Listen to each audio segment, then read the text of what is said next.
Sunday म्हणलं की सुट्टीचा दिवस असतो, पण आपल्यासाठी ॲज अ हाऊसवाईफ आपल्याला खरं तर सुट्टी नसतेच. उलट संडेच्या दिवशी आपल्याला सगळ्यात जास्त कामे असतात, एक्स्ट्राची पण असतात आणि घरी सगळे असल्यामुळे नाश्ता पण एक्स्ट्रा बनवावा लागतो, कारण आपण एरवीला डब्बे बनवून त्यांना घराच्या बाहेर पाठवतो.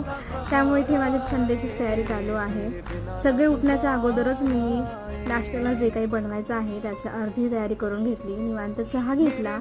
सांबर इथे झालेलं होतं. आज बेत होता डोशांचा, त्यासाठी डाळ लावलेली होती. सांबर बनवून घेतलं. त्यानंतर इथे आलू पण मी लगेचच बॉईल करून घेतलेले होते डाळसोबतच.